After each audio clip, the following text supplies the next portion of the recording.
Vladimir Putin is preparing a new full-scale offensive against Ukraine and at the same time is preparing for a conflict with the United States and other Ukrainian allies. The war will last for many years, writes Bloomberg, citing his anonymous sources. The Kremlin seeks to demonstrate that it can still regain the initiative in the Russian-Ukrainian war. Putin considers the war in Ukraine existential. According to political scientists, for his regime it is indeed a matter of life and death, and Kremlin propagandists assure Russians that together with Putin everyone will go to the bottom in the event of a collapse.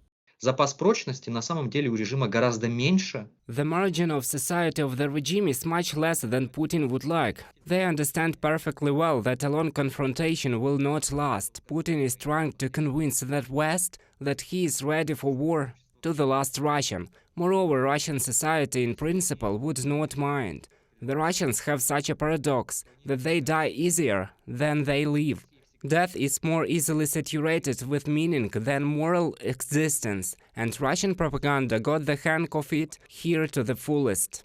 Putin, writes Bloomberg, allegedly no longer denies that the strength of his army was exaggerated. Constant setbacks at the front made the Kremlin a little more realistic about its plans. That is why the thesis of a long war appears in the public space. A full-scale invasion of Ukraine could be the last battle of the Putin regime, and the Kremlin has no other option but to go for broke, experts say.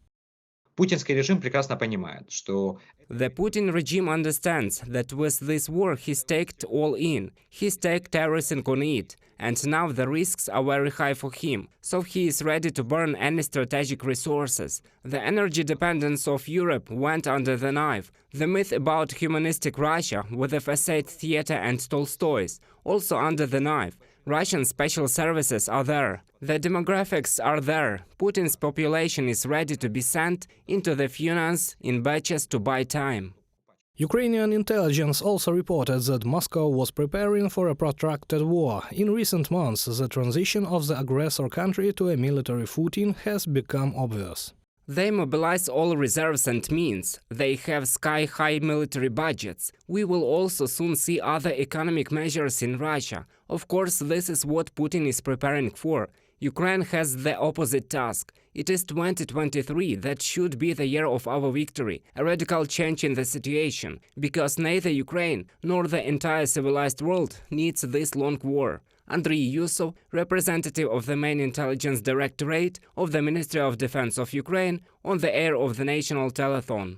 The National Security and Defense Council of Ukraine also warns of new information operations against Ukraine. The Russians are now in the maximum concentration. They are preparing for the offensive. For us, this is not a surprise. We understand that in a month, 1.5 or 2, they will begin active operations. All the maximum resources that are on the territory of Russia are involved. The 5th Department of the Federal Security Service continues to work on the territory of Ukraine. They are trying to attract criminal authorities, especially from the Kharkiv region. We are tracking it all. Alexei Danilov, Secretary of the National Security and Defense Council of Ukraine, on the air of the national telethon.